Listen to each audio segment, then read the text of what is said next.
நாம் இன்றைக்கி பார்க்க போகிறது ரொம்ப சிம்பிளான திருநெல்வேலி மனோகரம். ரொம்ப யூனிக்கானது, ரொம்ப ரேராக வந்து இதை செய்வாங்க. அதுவும் பார்த்தீங்க அப்படின்னா ரொம்ப கிறிஸ்பியாக இருக்கும், அதே சமயம் வெல்லத்தோட டேஸ்ட்டும் இருக்கும். இது வந்து சுகரோ நெய்யோ இதில் கிடையாது. இது எப்படி பண்ணுறதுன்னு பார்க்கலாம். இதுக்கு வந்து 1.25 கப் நம்ம வெல்லம் எடுத்துக்கிறோம். அதை வந்து நல்லா துருவி எடுத்துக்கலாம். ஸோ இப்படி வந்து நம்ம பண்ணும்போது கொஞ்சம் ஈஸியாக நம்ம அந்த கட்டி எல்லாம் இல்லாமல் எடுத்துடலாம். 2 கப் கடலை மாவை நம்ம நல்லா சளிச்சு எடுத்துக்கணும்.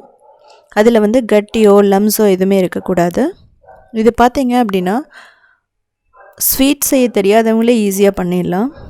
அந்தளவுக்கு ரொம்ப ஈஸியான ஒரு ஸ்வீட்டுன்னு சொல்லலாம். இந்த தீபாவளிக்கு இது மாதிரி நீங்கள் செஞ்சு பாருங்கள், ரொம்ப ஈஸியாக பண்ணிடலாம். ரொம்ப பெரிய பொருட்கள் எதுவுமே தேவையில்லை. பதம் அப்படிங்கிறது வந்து வெல்லம் பதம் ரொம்ப ஈஸியானது கூட. இதுக்கப்புறம் அரிசி மாவு அரைக்க போட்டுக்கலாம்.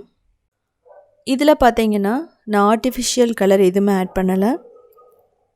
இப்போது கொஞ்சம் பிஞ்ச் ஆஃப் சால்ட்டும் எண்ணெயும் ஊற்றிக்கலாம். பேக்கிங் சோடா பார்த்தீங்கன்னா ஒரு பிஞ்ச் தான் நம்ம போடணும். போட்டுட்டு முதல்ல எல்லாம் நல்லா மிக்ஸ் பண்ணதுக்கப்புறமா தேவையான அளவு தண்ணி ஊற்றிட்டு நம்ம ஒரு நல்ல சாஃப்டான டோ மாதிரி கொண்டு வரணும். நீங்கள் வந்து கிராஜுவலாக தான் தண்ணியை ஆட் பண்ணணும், தண்ணியை ஊற்றணும். ஒரே அடியாக ஊற்றிட்டீங்க அப்படின்னா ரொம்ப ஸ்டிக்கி ஆகிடும். ஸோ அதனால் நீங்கள் கொஞ்சம் கொஞ்சமாக தெளித்து நல்ல டோ மாதிரி நீங்கள் கொண்டு வாங்க. ஸோ நமக்கு அந்த டோ பார்த்திங்கன்னா ரொம்ப பர்ஃபெக்டாக ரெடி ஆகிடுச்சு. வறண்டு போகாமல் இருக்கிறதுக்காக ஒரே ஒரு டேபிள் ஸ்பூன் ஆயில் மட்டும் போட்டிருக்கேன். ஸோ இது மாதிரி உங்களுக்கு டோ இருக்கணும் சாஃப்டாக. இதில் ஒரு கையளவு மாவு எடுத்துக்கோங்க. இது பார்த்திங்கன்னா மனோகரத்துக்கு வந்து ட்ரெடிஷ்னலாக ஒரு கரண்டி இருக்குது, அதில் கூட பண்ணலாம். ஸோ அது இல்லாதவங்க இது மாதிரி நம்ம தேன்குழல் முறுக்கு மோல்டில் எண்ணெய் தடவிட்டு கையளவு மாவை இதில் வச்சுட்டு நம்ம டைரெக்டாக ஆயில் மேலே பிழிஞ்சு விட போகிறோம். ஆயில் பார்த்திங்க அப்படின்னா எப்படி இருக்கணும் அப்படின்னா நல்லா சூடாக இருக்கணும். ஸோ இதை போட்ட உடனே மேலே வரணும். ஸோ அந்த மாதிரி இருந்தால் மட்டும்தான் நல்லா ஃப்ரை ஆகும். இல்லை அப்படின்னா சொதன்னு ஆகிடும். ஸோ பாருங்கள், இது மேலே பிழிஞ்சு விட்டுட்டு நல்லா கிறிஸ்பியாக வர வரைக்கும், அந்த ஆயிலோட சத்து அடங்க வரைக்கும் நம்ம ஃப்ரை பண்ணி எடுக்கணும். நான் ஃப்ரை பண்ணுறதுக்கு வந்து பார்த்திங்கன்னா அயன் கடாய் வச்சுருக்கேன். ஸோ இந்த கடாயில் பார்த்திங்க அப்படின்னா செய்கிறது ரொம்ப டேஸ்ட்டாக இருக்கும். இன்னொரு விஷயம், அந்த ஆயிலோட சூட்டை வந்து அப்படியே வந்து பேலன்ஸ்டாக வச்சுருக்கோம் இந்த அயன் கடாய். அது இல்லாமல் அயன் கடாயில் வந்து நம்ம பண்ணும்போது அந்த அயனோட சத்தம் உள்ளே போகும்னு சொல்லுவாங்க. ஸோ அதனால் மேக்ஸிமம் நீங்கள் அயன் கடாய் கிடச்சின்னா இது மாதிரி வாங்கி வச்சுட்டு நீங்கள் பண்ணுங்கள். இப்போ பாருங்கள், நமக்கு ஆயில் சத்தம் வந்து 99% அடங்கிடுச்சு. இப்போ நம்ம ரிமூவ் பண்ணிடலாம். இதுக்கப்புறம் நான் செகண்ட் எப்படி வந்து ரெண்டாவது மெத்தடில் எப்படி வந்து ஃப்ரை பண்ணணும்னு நான் காட்டுறேன். அது வந்து பார்த்திங்கன்னா நம்ம பிழிஞ்சிடும்போது நம்ம இப்படி ஒரு சிசரில் கட் பண்ணிக்கலாம், இப்படி ஒரு கத்திரிக்கோலில் கட் பண்ணிக்கலாம், இல்லைனா கையில் அப்படியே வந்து கட் பண்ணி விட்டுக்கலாம். ஸோ இது வந்து பார்த்திங்க அப்படின்னா அந்த மனோகரத்துக்கு ஏற்ற ஷேப்புன்னு சொல்லலாம். ஸோ ட்ரெடிஷ்னலாக பெரிய ஒரு பூந்தி கரண்டி இருக்கும். ஸோ அதில் வந்து அப்படியே வந்து ஒரு கையளவு மாவு எடுத்துகிட்டு நல்லா உள்ளங்கையில் வந்து வச்சுட்டு அப்படியே வந்து தேய்ச்சி விடுவாங்க. அப்போ என்ன ஆகும் அப்படின்னா இதே மாதிரி ஷேப்பில் வந்துடும். ஸோ இதையுமே வந்து பார்த்திங்க அப்படின்னா நல்லா சூடான ஆயிலில் ஃப்ரை பண்ணி ஆயில் சத்தம் அடங்கும்போது நம்ம எடுத்துடலாம். இது வந்து பார்த்திங்கன்னா ரொம்ப ப்ரௌன் ஆகணும்னு அவசியம் இல்லை. இது வந்து முழுசாக இருக்கிறதையெல்லாம் நம்ம உடச்சி விட்டுக்கலாம். ஸோ அப்போ தான் வந்து அந்த வெல்லத்தோட சிரப் உள்ளே போகும். ஸோ பாருங்கள், இந்த மாதிரி ஓட்டை இருந்ததுன்னா பர்ஃபெக்டாக ஃப்ரை ஆகிடுச்சுன்னு அர்த்தம். இப்போது 1.25 கப் ஜாகரி, அதுக்கப்புறம் 1/2 கப் தண்ணி முதல்ல 2 நிமிஷம் கொதிக்க வைக்கணும். ஸோ பாருங்கள், இதை வந்து நம்ம வடிக்க போகிறோம். ஏன்னா அதில் குப்பை ஏதாவது இருந்ததுன்னா வந்துடும், அதனால நம்ம வடிக்க போகிறோம். உங்கள்கிட்ட குப்பை இல்லாத வெல்லம் இருந்துச்சு அப்படின்னா நீங்கள் டைரெக்டாக கூட பண்ணலாம்.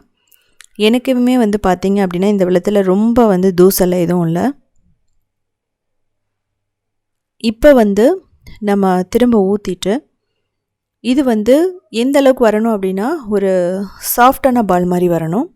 முதல் ஸ்டேஜ் வந்து பார்த்திங்கன்னா ஒரு கம்பி பதம் வரும், இது கிடையாது. ஸோ வெல்லத்தோட ஸ்டேஜஸ் நான் வந்து காமிக்கிறேன் என்னென்ன வரும்னு சொல்லிவிட்டு. ஸோ கண்டினியூஸாக குக் பண்ணுங்கள். 2வது ஸ்டேஜ், ஸோ கொஞ்சம் எடுத்து தண்ணியில் விடும்போது கரைஞ்சிடும். ஸோ இதுவுமே வந்து பார்த்திங்கன்னா ஒர்க் அவுட் ஆகாது. இந்த வெல்லத்தை எடுத்துட்டிங்கன்னா ஒவ்வொரு ஸ்வீட்டுக்கும் ஒவ்வொரு மாதிரி பதம் இருக்கும். பர்ஃபிக்கு ஒரு கம்பி பதம், ஜாங்கிரிக்கு ஒரு அதுக்கும் வந்து பார்த்திங்கன்னா ஒரு கம்பி பதம் தான். குலாப் ஜாமுனுக்கு வந்து ஒரு 5 நிமிஷம் குக் பண்ணால் போதும். இது மாதிரி வரும்போது தக்காளி பதம்னு சொல்லுவாங்க. இதெல்லாம் அதிரசத்துக்கு உண்டானது. இதுக்கப்புறம் கண்டினியூஸாக குக் பண்ணணும். இதுதான் வந்து பார்த்திங்க அப்படின்னா ஒரு சாஃப்ட் பால் கன்சிஸ்டன்சி. இதுக்கப்புறம் போயிடுச்சு அப்படின்னா சிக்கி கன்சிஸ்டன்சிக்கு வந்துடும், ஹாட் பால்கெல்லாம் வந்துடும். ஸோ இது வந்து பர்ஃபெக்டான பதம்னு சொல்லுவாங்க. நம்ம ஒரு கையால் எடுக்கும்போது ஒரு சின்ன பால் மாதிரி ஃபார்ம் ஆகும். ஸோ இது மாதிரி நம்ம வந்து எடுத்து வச்சுக்கணும். ஸோ இது வந்து பார்த்திங்க அப்படின்னா ரொம்ப பர்ஃபெக்டானது. இது வந்து மறந்துடாதீங்க. இப்போ நம்ம ஃப்ரை பண்ண அந்த சேவ் இதுக்குள்ளே போட்டுக்கலாம். ஸோ போட்டுட்டு என்ன பண்ணலான்னா நல்லா மிக்ஸ் பண்ணலாம். மிக்ஸ் பண்ணிவிட்டு நம்ம அடுப்பு ஆஃப் பண்ணிடலாம். ஸோ அப்போ என்னாகும் அப்படின்னா நமக்கு வந்து அப்படியே அந்த வெல்லம் வந்து கெட்டியாக ஆரம்பிக்கும். நம்ம அப்பப்போ என்ன பண்ணணும்னா மிக்ஸ் பண்ணிக்கிட்டே இருக்கணும். ஒரு 10 மினிட்ஸ் ஒன்ஸு, 10 மினிட்ஸ் அப்படி. இப்போது ஏலக்காய் பொடியும் ட்ரை ஜிஞ்சர் பவுடர் சுக்குப்பொடியும் போடுறோம். சுக்குப்பொடி போடுறதுனால வெல்லம் சாப்பிடும்போது நமக்கு வாயில் புண்ணு வராதுன்னு சொல்லுவாங்க. இது வந்து பார்த்திங்கன்னா ஒரு 30 மினிட்ஸ் to 40 மினிட்ஸ் வந்து இது அப்படியே செட் ஆகிடும். ஸோ அப்பப்போ எடுத்து நம்ம மிக்ஸ் பண்ணி விட்டுட்டோம் அப்படின்னா அந்த வெல்லம் எல்லாத்துலேயுமே படிஞ்சிடும். ஸோ இது மாதிரி நமக்கு வரும்.